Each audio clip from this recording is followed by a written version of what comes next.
अब एमपी चुनाव की बारी, राष्ट्रीय नेताओं की जिम्मेदारी, कांग्रेस का नया फॉर्मूला, बीजेपी ने बोला हमला। कर्नाटक के बाद अब युद्ध मध्य प्रदेश की राजधानी पर लड़ा जाएगा। इसके लिए बाकायदा चुनावी रणनीतियों पर काम शुरू हो गया है। कांग्रेस ने एमपी को फतह करने के लिए राष्ट्रीय स्तर के नेताओं को मैदान में उतारा है। खासकर उन 66 सीटों पर ऑब्जर्वर उतारे गए हैं जहां 5 बार से कांग्रेस को सफलता नहीं मिली।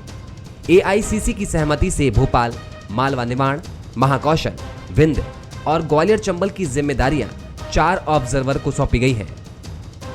इस बार भी आग्रह किया जाएगा, राहुल गांधी जी भी आए, खड़गे साहब भी आए और सभाएं भी हो इनकी।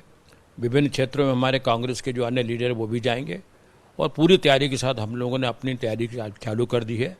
कमलनाथ जी ने 1-2 दिन में ही मीटिंगें ली है जिसमें दिल्ली से जो हमारे पर्यवेक्षक आए हैं, जो सचिव आए हैं, जो महासचिव आए हैं, उनकी भी ड्यूटी लगाई है। और पूरे प्रदेश में हम जो प्रारंभिक रूप से जो 66 सीटें हमारी कमज़ोर है उसमें अधिक से अधिक सीटें जीतने का हम लोग प्रयास करेंगे। कर्नाटक के नतीजों ने कांग्रेस में उत्साह भर दिया है, लेकिन बीजेपी भी सतर्कता के साथ ही मिशन 2023 की तरफ बढ़ रही है। जाहिर है कर्नाटक चुनाव में गवर्नेंस और करप्शन जैसे मुद्दों की गूंज सुनाई दी थी, इसलिए बीजेपी ने इन्हीं मुद्दों पर कांग्रेस को जवाब देने की तैयारी भी कर रखी है। एक करप्शन पर जीरो टॉलरेंस, और उसका उदाहरण एक जो हमारा क्लास 1 अफसर था उसको हमने टली सेवा से बर्खास्त किया है। ये किसी भी कीमत करप्शन को बीजेपी की सरकार बर्दाश्त नहीं करेगी और सीधे मेरे निर्देश हैं जहां ऐसे मामले आए बिना किसी विलंब के कठोरतम कार्रवाई की जाए। चाहे बात गवर्नेंस की हो या फिर करप्शन की, बीजेपी सतर्क नजर आ रही है। वहीं कांग्रेस का कर्नाटक फॉर्मूला ये बता रहा है कि राष्ट्रीय स्तर के नेता मध्य प्रदेश के सियासी समीकरण साधते दिखेंगे। कुल मिलाकर मध्य प्रदेश की भीषण गर्मी में प्रदेश की सियासत भी खूब तप रही है और जैसे जैसे चुनाव नजदीक आएंगे वैसे वैसे सूबे की सियासत में भी घटनाक्रम और तेजी से बदलते दिखेंगे। बंसल न्यूज के सवाल नंबर 1, क्या कांग्रेस एमपी में कर्नाटक फॉर्मूले को आजमाना चाहती है? सवाल नंबर 2, क्या राष्ट्रीय स्तर के नेता मध्य प्रदेश के सियासी समीकरण साध पाएंगे? सवाल नंबर 3, क्या कर्नाटक के मुद्दे एमपी चुनाव में लाने की तैयारी है? नमस्कार, मैं हूं शरद द्विवेदी और आज का हमारा मुद्दा है कांग्रेस का एक नया फार्मूला, जिसे आप कह सकते हैं कि क्या वो कर्नाटक से प्रेरित है। चलिए सीधे मुद्दे पर आते हैं। जिस तरह की चीज़ें हम देख रहे हैं मध्य प्रदेश में, और कांग्रेस और बीजेपी दोनों बहुत सतर्क होकर आगे बढ़ रहे हैं, बहुत ही जिम्मेदारी से आगे बढ़ रहे हैं और जिसको कहते हैं कि कोई एक भी कदम गलत रास्ते पर ना जाए, इसकी पूरी कोशिश है और दोनों ही एक दूसरे को नाप तोल रहे हैं। कर्नाटक मध्य प्रदेश में क्या उस शैली के साथ कांग्रेस आगे बढ़ेगी?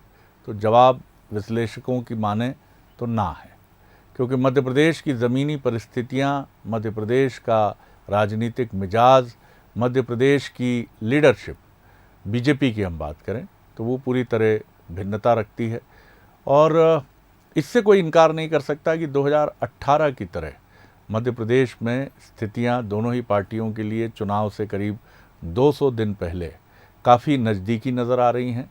लेकिन अंत में जो पार्टी ज़ोर लगाएगी वो पार्टी काफ़ी एडवांटेजियस पोजीशन हासिल कर सकती है और ऐसी पार्टी बीजेपी इसलिए मानी जाती है क्योंकि यहाँ 2 ही दल हैं और दोनों ही दलों में बीजेपी अपनी कमियों को दूर करने की पूरी कोशिश करती है। लेकिन इस बार कांग्रेस भी कोई कसर नहीं छोड़ रही है, क्योंकि उसके सामने भी 2018 का वो मंजर है जब सरकार बनने के बाद भी उसकी अपनी ही गलतियां उस पर ऐसी भारी पड़ी कि उसे बनी बनाई सरकार को गंवाना पड़ा।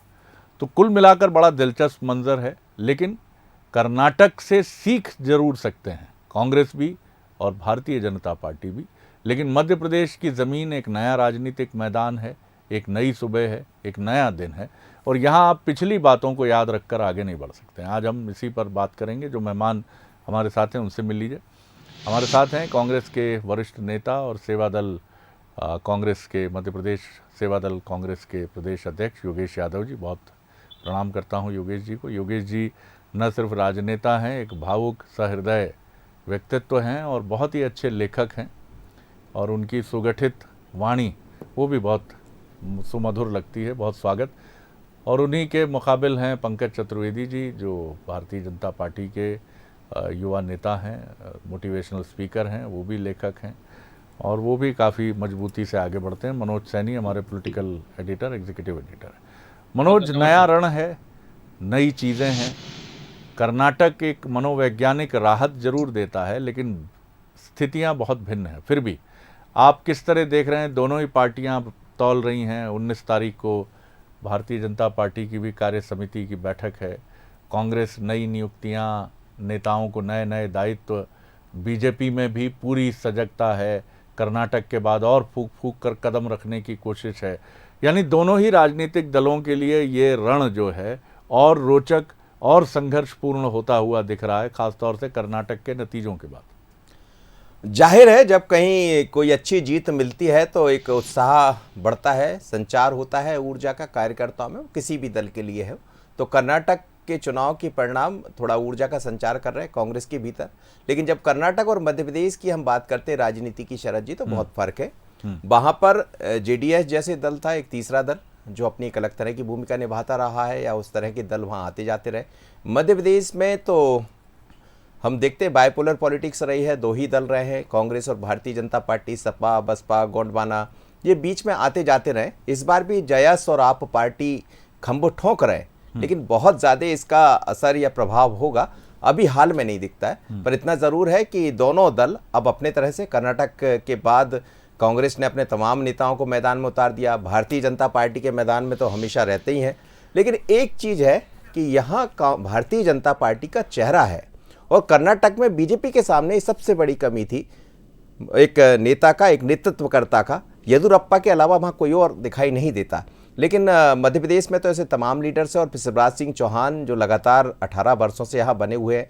दूसरी तरफ कमलनाथ जैसा चेहरा कांग्रेस के पास है, तो ये थोड़ा सा फर्क है। हाँ, 18 में एक जैसी चीजें रही, सरकारें दोनों जगह कांग्रेस की बनी, लेकिन बाद में चीजें बदली, तो वो जरूर मिलान होता है। लेकिन भ्रष्टाचार का मुद्दा हमें लगता है उसकी तैयारी दोनों ही तरफ है।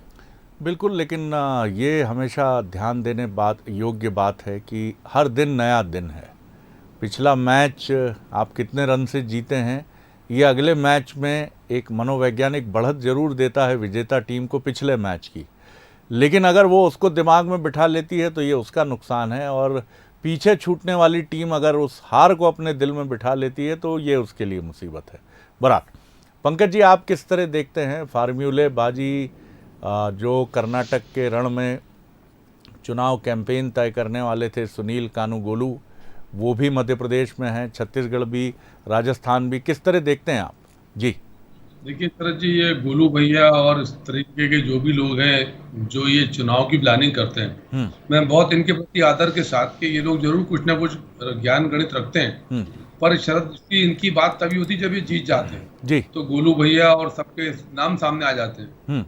मूल काम शरद जी राजनीतिक दल का कार्यकर्ता और राजनेता करते हैं। ये चुनाव हार जाते हैं तो गोलू भैया का कोई नाम ही नहीं लेता, लेकिन चुनाव जीत गए तो गोलू भैया का नाम आ रहा है, गोलू भैया मध्य प्रदेश आ गए, और किसके उनकी जो भी टीम के लोग हैं।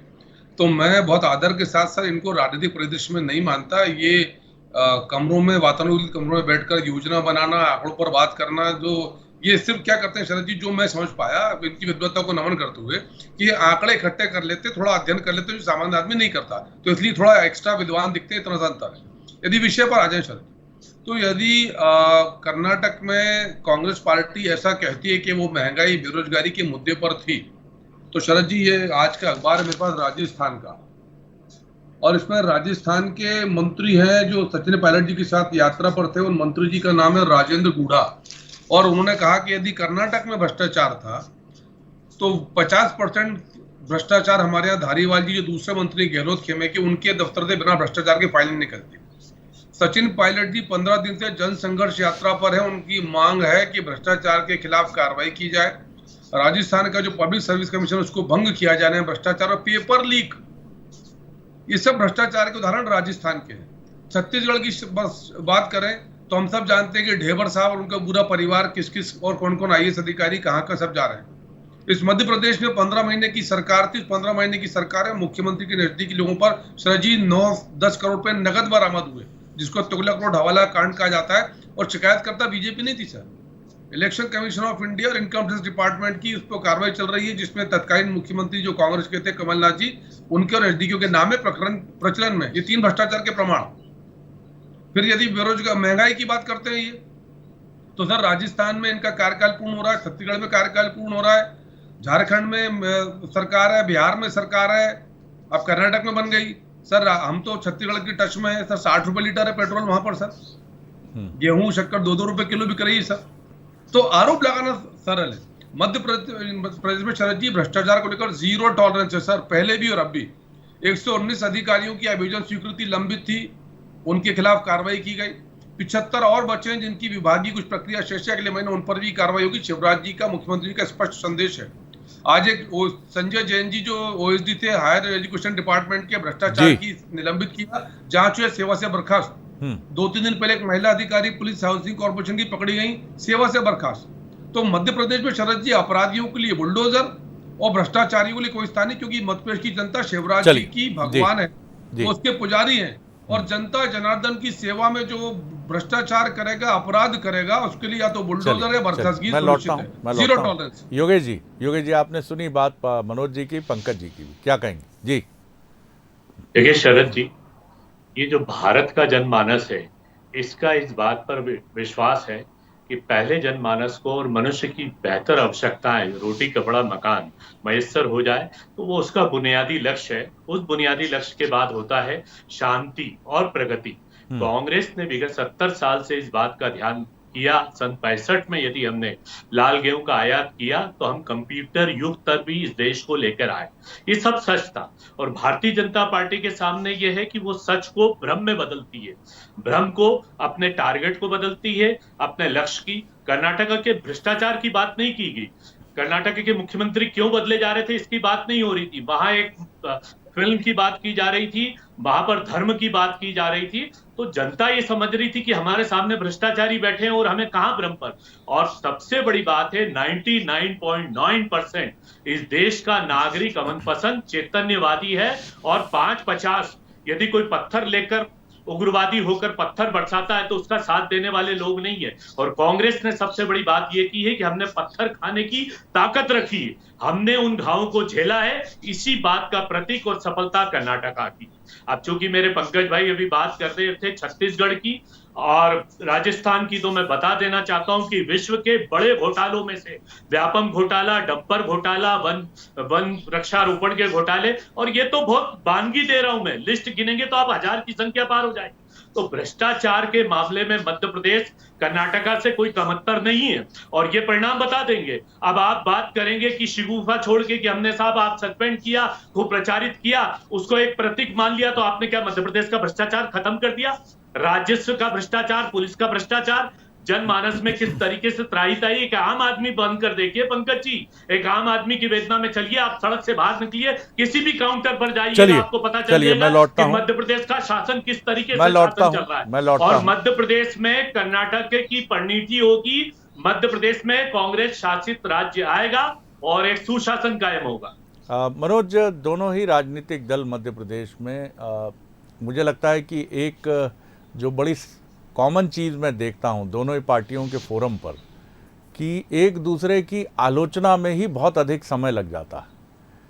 ये राजनीतिक मंचों पर भी हम देखते हैं और टेलीविज़न के मंच पर भी हम देखते हैं। मुझे लगता है जनता हमेशा, जो भी टाइम हमारे राजनीतिक दलों को मिलता है, चाहे वो पब्लिक का फोरम का मंच हो या टेलीविज़न का मंच हो, जनता ये सुनना चाहती है कि आप डिलीवर करने के लिए क्या लेकर आएंगे, आपके पास है क्या हमारे लिए, आप क्या हमको देने वाले हैं, आप हमारे लिए क्या बेहतरी करेंगे। बिल्कुल ठीक बात है, करप्शन को लेकर 0 टॉलरेंस पॉलिसी हो तो दिखना चाहिए, तो दिखा मध्य प्रदेश में।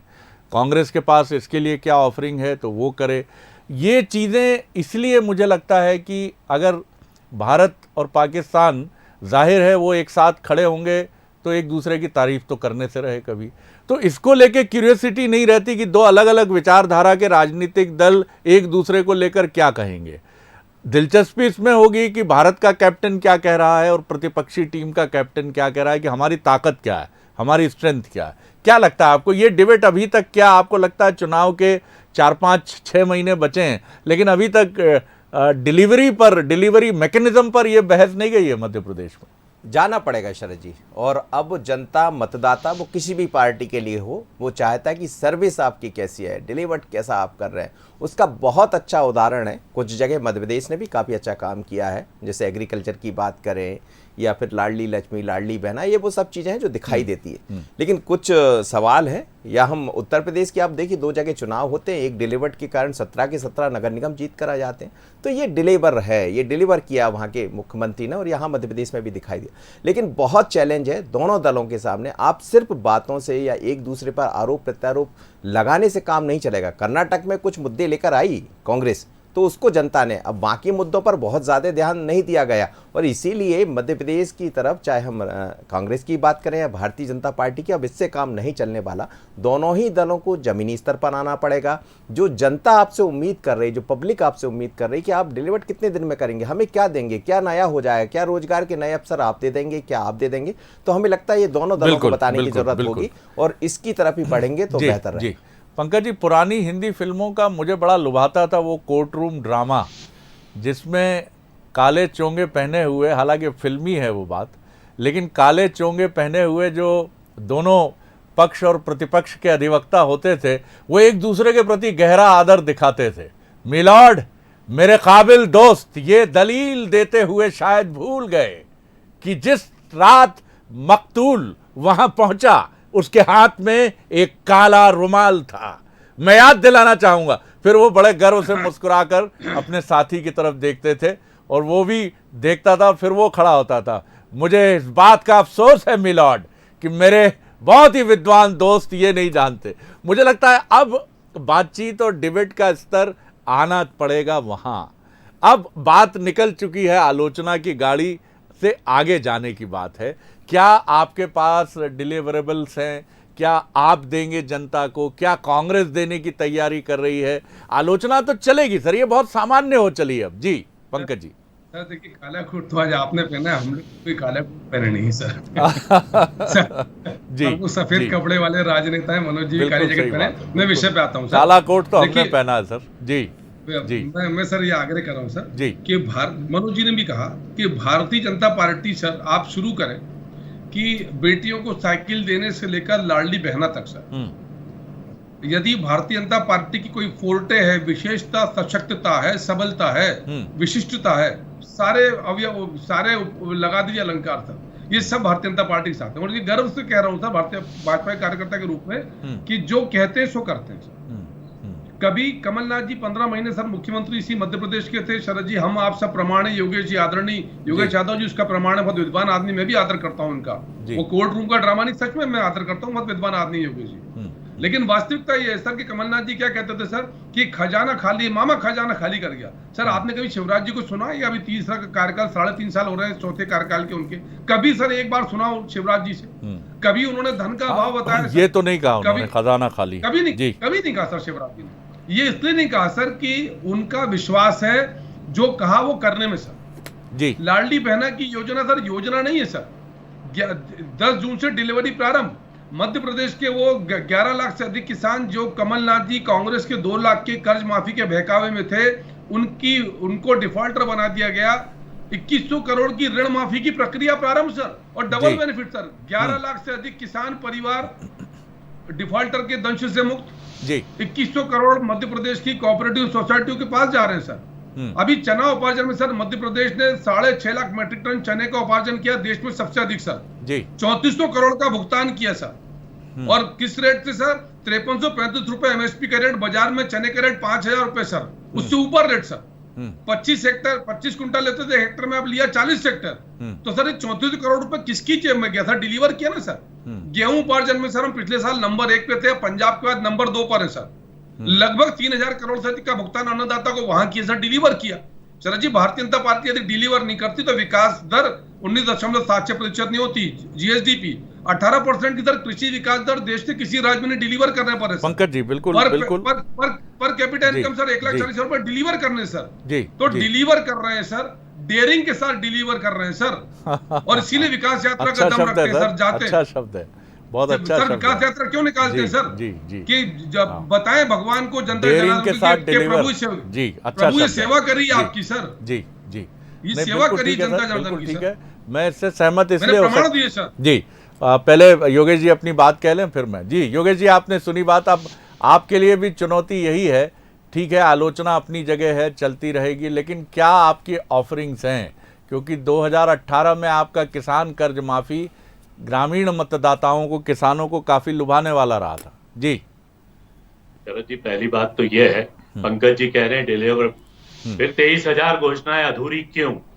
सबसे बड़ी बात है कि 23,000 घोषणाएं आज भी अधूरी हैं, और एक घोषणा 3-3, 4-4 बार हो गई। दूसरी बात, जैसा कहा कि आपने कमलनाथ जी की सरकार के नेचर में एक प्रोडक्टिविटी थी, एक उत्पादकता थी, और उसी का परिणाम था कि हम फर्स्ट ग्लोबल मीट जो की थी उसमें 8,000 करोड़ के एमओयू साइन हो चुके थे।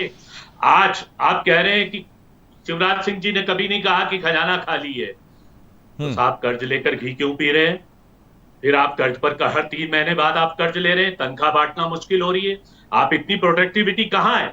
आज मैं दावे के साथ कहता हूं कि यदि आप सरकार की खरीद फरोख्त नहीं करते और सरकार नहीं गिराते, पहली बात तो आपके अंतस में ये अपराध बोध होना चाहिए, जो जनता तक महसूस करती है कि आपने खरीद फरोख्त करके एक निर्वाचित सरकार को गिराया है। उस गिराने के बाद उस निर्वाचित सरकार को गिराने के आपके अंतस में अपराध बोध तो है, और आप हारे हुए हैं।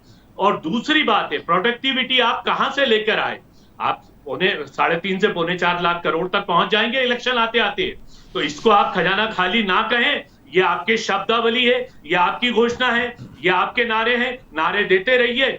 जहां तक लाडली लक्ष्मी योजना की बात है, ये हिमाचल में लागू हुआ है, राजस्थान में लागू हुआ है, और मध्य प्रदेश में कांग्रेस के पिछले वचन पत्र में था, जिसको हमने फिर लागू कर दिया।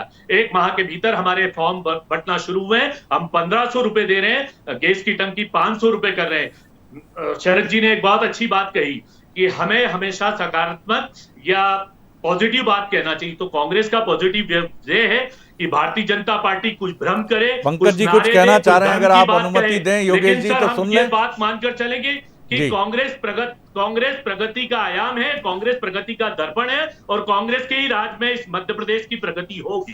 पंकज जी बोल लीजिए, बहुत उदारता से उन्होंने समय। जी जी सर, मैंने भी सर बिल्कुल पूरी उनकी बात को सुना। बिल्कुल, मैं बस बिल्कुल आग्रह कर रहा हूं बिल्कुल जी कि मध्य प्रदेश में कर्ज जो है सीमा के भीतर है। दिग्विजय सिंह सरकार की जैसा ओवरड्राफ्ट नहीं है। तनख्वाह बांटने के लाले कभी मध्य प्रदेश में भारतीय जनता पार्टी सरकार में तब पड़े ना पड़े, या सत्य कथन है सर, कभी नहीं सर। ओवरड्राफ्ट को कभी एक मतलब किसी का एक पैसा नहीं रोका सर जी। 2 लाख करोड़ का भुगतान पिछले वर्ष किसानों को किया सर इसी सरकार ने। दिल्ली की मोदी जी की सरकार, शिवराज जी की सरकार, सारे योजना, उपार्जन का, फसल बीमा का, तमाम सारी प्रकार की। कमलनाथ जी की सरकार सर वो सरकार थी जिसने 2.5 लाख प्रधानमंत्री योजना की आवाज वापस कर दिए थे, मैचिंग ग्रांट नहीं थी, फसल बीमा का प्रीमियम नहीं दे पाए थे। योगेश जी हमने कभी विलाप नहीं किया सर। दिग्विजय सिंह सरकार में मात्र 34,000 करोड़ का कर्ज था, और ड्राफ्ट की बात कर रहे हैं तो अध्ययन कर लीजिए 2011 का, 2017 का। दूसरी बात, विद्युत के मामले में आप लूट कर रहे हैं। मैं सीधा आरोप लगा रहा हूं कि विद्युत की जो आपने कंपनी की है, आज गरीब आदमी, मजदूर आदमी, मध्यम वर्गी, उसके घर पर लूट हो रही है। आप जिस तरीके से बिजली के बिल भेजते हैं, उस आदमी को अपराधी घोषित किया जाता है। ये अपराध का बोझ जो व्यक्ति महसूस करता है, अपमानित होता है। जिस तरीके से राजस्थान में बिजली का क्या रेट है? चलिए वक्त कम है मेरे पास, वक्त कम है, वक्त कम है। मनोज जी महत्वपूर्ण बात यह भी है कि दोनों राजनीतिक दल जो मध्य प्रदेश के हैं, उनको ये भी नहीं भूलना होगा इस बार, ये भी नहीं भूलना होगा कि उनको इस बार अपने अपने कार्यकाल का भी हिसाब देना है, क्योंकि ये बड़ा दिलचस्प चुनाव है। इसमें 2 सरकारों का कार्यकाल जनता के सामने है, एक का 12 से 14 महीने का कांग्रेस का, और रिमेनिंग पार्ट जो है करीब 3.5 साल का वो बीजेपी का। यानी दोनों पार्टियों को ये भी तुलनात्मक अध्ययन करना, प्रस्तुत करके बताना पड़ेगा कि उनके, बीजेपी ये कहेगी कि उनके करना चाहिए 13-14 महीने में क्या स्थिति थी, और कांग्रेस कहेगी इनके 3.5 साल में क्या है। क्या आपको लगता है कि इस तरह की चीज़ों के साथ भी इनका मैनिफेस्टो और इनका चुनावी कैंपेन तैयार होना चाहिए? बहुत कम वक्त है, 30 सेकंड में बताइए। बिल्कुल निश्चित रूप से, और दोनों उसी पर। आप देखिए, तू डाल तो मैं पात पर काम कर रहे हैं। आधी आबादी की बात उन्होंने की तो आधी आबादी की बात उन्होंने कर दी, युवाओं की बात उन्होंने की तो युवाओं की बात उन्होंने कर दी। शरद जी, एक बहुत दिलचस्प है मध्य प्रदेश के लिए, बहुत संक्षेप, कि यहाँ दोनों चेहरे साफ है। वहां DK शिव कुमार थे, सिद्धारमैया थे, यहाँ कमलनाथ का चेहरा साफ है, यहाँ शिवराज का चेहरा साफ है।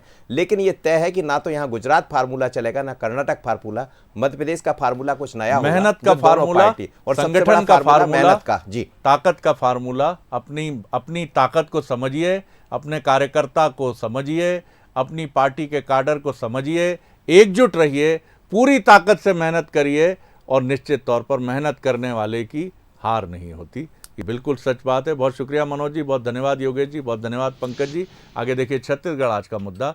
सब कुछ ठीक ठाक है। नमस्कार।